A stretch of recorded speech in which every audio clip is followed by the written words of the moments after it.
Hello, this is Dr. Grande. Today's question is, can I analyze the case of Michele Reiter and Lanny Bush? Just a reminder, I'm not diagnosing anybody in this video, only speculating about what could be happening in a situation like this. If you enjoyed this video, please like it, subscribe to my channel, and consider supporting me on Patreon. I will put the link to Patreon in the description for this video. First, I'll look at the background of this case, move to the timeline of the crime, then offer my analysis. Michele Monique Reiter was born on October 11, 1973, in Sullivan County, New York. After graduating from high school in Fallsburg, Michele moved to Abilene, Texas, and married a man named Stephen Reiter. The couple had 2 children, a son and a daughter.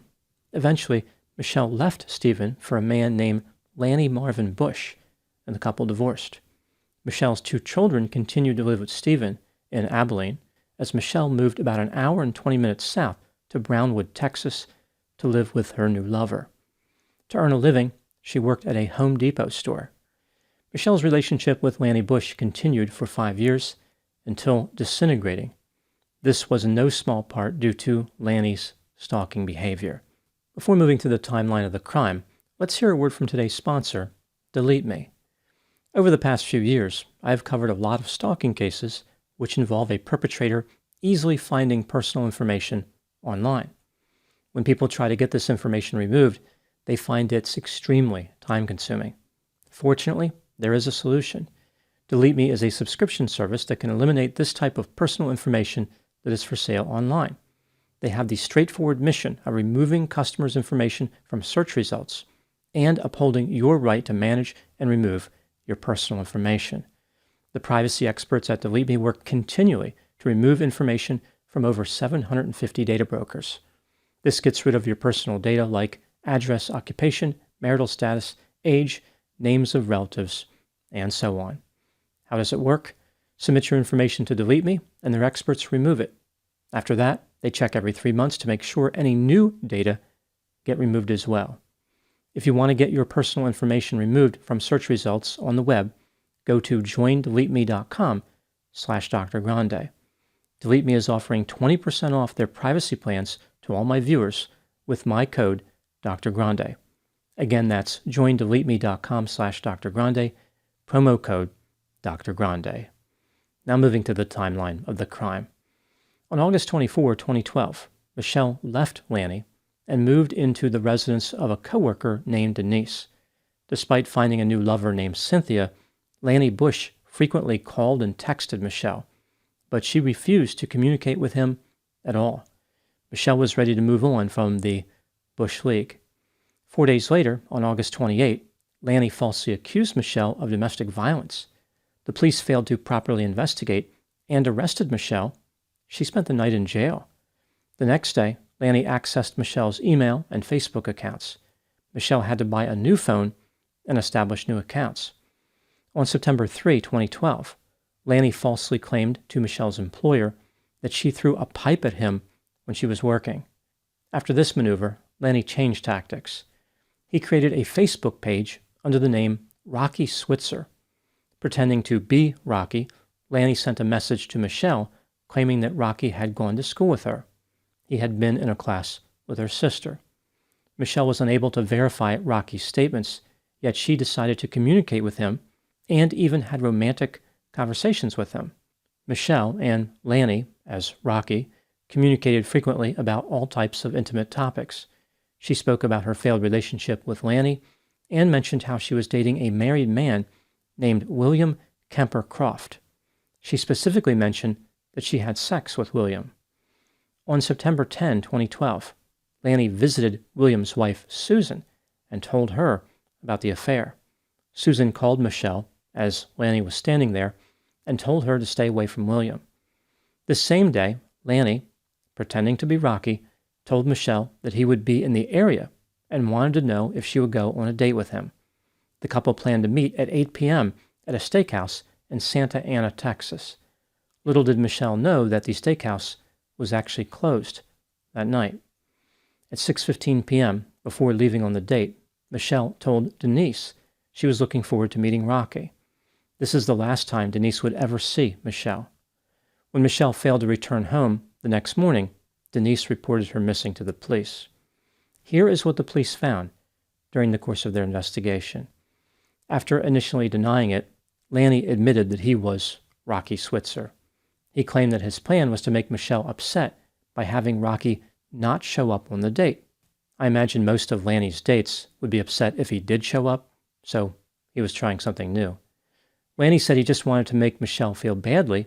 He never actually saw her on the evening of September 10. Later, Lanny admitted that he did meet with Michele that day, but said it was before she was scheduled to meet with Rocky. They had sex and talked about getting back together. Michele's vehicle was found at the Burt Massey Sports Complex in Brownwood, Texas. There was no sign of a struggle, but her identification was in the vehicle.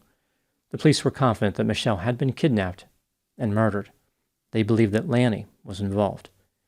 Using data from the cell phones of Lanny and Michele, the police were able to reconstruct the movements of the phones. At 3 p.m. on September 10, Lanny's phone was near a store that sold guns in Brownwood, Texas. Later, a receipt found in his truck showed that he purchased .32 caliber ammunition at 3:13 p.m. At 6:15 p.m., Michele's phone was near her home. At the same time, Lanny's phone was near the sports complex where Michele's vehicle was found. At 6:17 p.m., there was a phone call between the phones, which lasted about 3 minutes. The police believe that Michele agreed to meet with Lanny to retrieve some of her property before going on her date with Rocky. At 6:33 p.m., both phones were together at the sports complex. This was the meeting between Lanny and Michele. 7 minutes later, the phones left the complex and traveled on a back road that ran toward Santa Ana in Coleman County, Texas. At 7 p.m., the phone stopped at a rural area off U.S. Highway 67. At 7:56 p.m., Denise received a text message from Michele's phone, which read, quote, "Rocky called and is here early. Going to meet him. Will be home late," unquote. Denise noticed that the style of the text message was inconsistent with Michele's. When Denise replied to that message, there was no response. Michele's phone stopped communicating with towers at 8:55 p.m.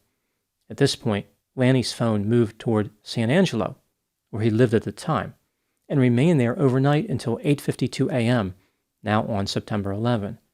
His phone then returned to the remote area where the phones had stopped together the night before. Michele's phone became active at 10:28 a.m. and stayed that way until 10:37 a.m. It was never active after that. On September 24, 2012, the police went to the area where Michele's phone was last active and found her body in a shallow grave under a bridge. She was not wearing any clothing. Her cause of death could not be determined. There was no evidence of strangulation, injury, or natural disease. The police believed that Lanny killed Michele, but they were not sure how. It was possible that he used refrigerant to suffocate her. Refrigerant was found in his pickup truck. Lanny Bush was arrested for murder. He went to trial in 2014 and was found guilty of capital murder on April 11. He was sentenced to life in prison without the possibility of parole. Now moving to my analysis. Lanny Bush maintains his innocence, although he doesn't appear to have many supporters.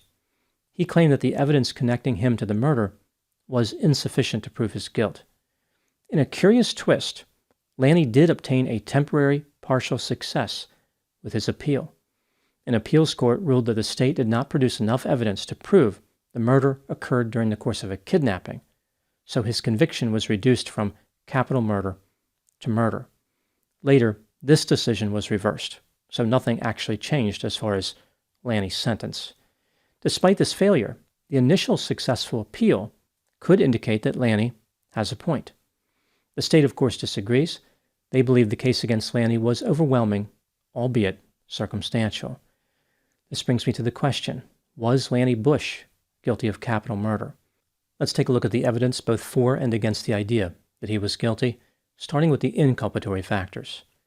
When Lanny and Michele lived together, Lanny was possessive, controlling, and jealous. He spied on Michele and accused her of cheating on him. When she broke up with him, Lanny did not take it well. On 2 occasions, he falsely accused her of violence. 2 days before Michele disappeared, Lanny left her a message telling her not to go out. People were watching her, They would put drugs in her drink and hurt her. Right after this, he drove by Denise's house. Again, that's where Michele lived at the time. Lanny established the false identity of Rocky Switzer to collect information from Michele, which he used to break up her affair. On September 10, 2012, Lanny set up an evening date between Rocky and Michele at a restaurant which was closed that night. During the afternoon, he purchased .32 caliber ammunition using his girlfriend's credit card.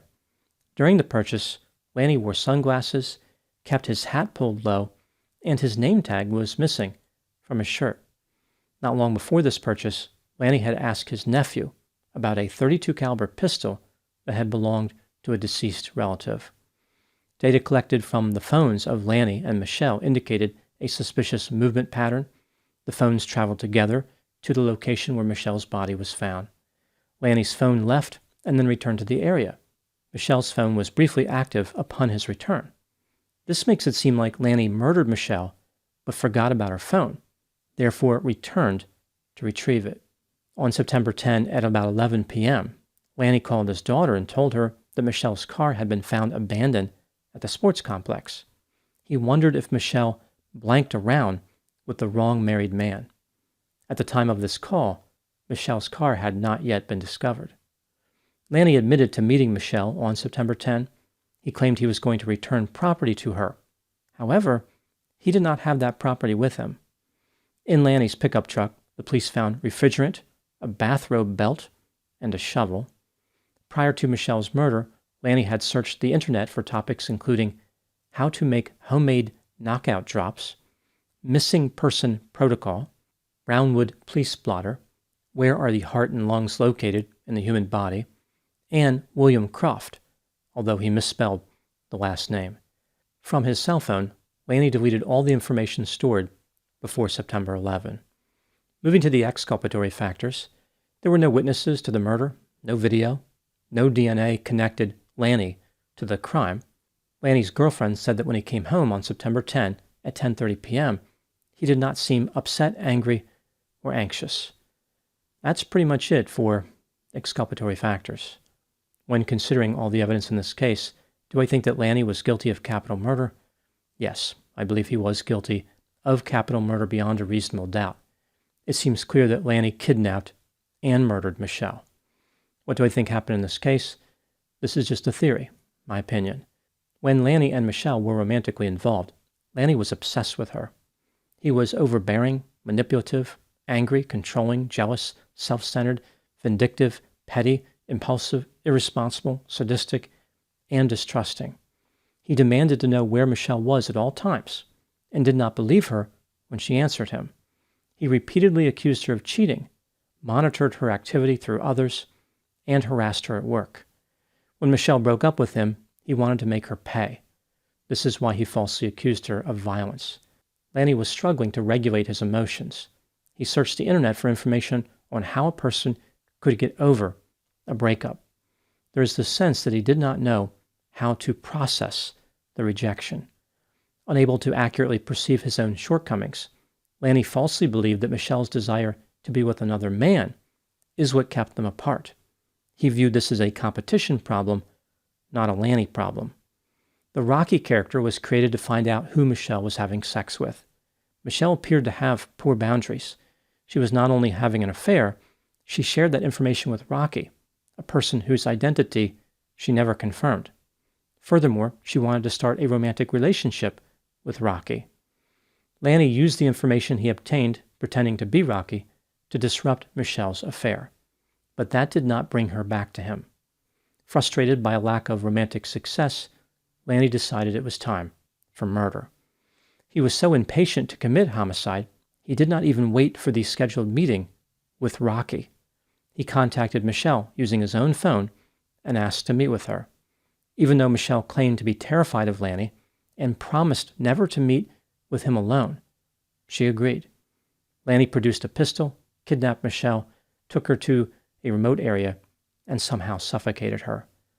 Lanny was careful not to leave DNA behind, but he made just about every other mistake possible, including being tracked by his phone and Michele's phone. Lanny's stalking behavior was a combination of three types. He wanted to reconcile and get revenge at the same time, like a rejected stalker. From the resentful stalker type, he intimidated, terrorized, and harassed Michele. He also tried to get her fired from her job. Finally, Lanny prepared for an attack in many ways, including using covert surveillance. He followed through and committed murder. These behaviors are consistent with a predatory stalker. Now moving to my final thoughts. Some people may look at this case and wonder if there was anything that Michele could have done to remain safe. There is one critical element that Michele failed to understand. Lanny did not become a stalker after she left him. He was always a stalker. He tipped his hand years earlier by being jealous, demanding, distrustful, and accusatory. The only thing that changed after Michele left was Lanny's level of desperation. Michele lived with a stalker. Leaving him was the right move, but that departure should have been accompanied by the understanding that he would only get more dangerous in her absence. Those are my thoughts in the case of Michele Reiter and Lanny Bush. Please put any opinions and thoughts in the comment section. They always generate an interesting dialogue. As always, I hope you found my analysis of this topic to be informative. Thanks for watching.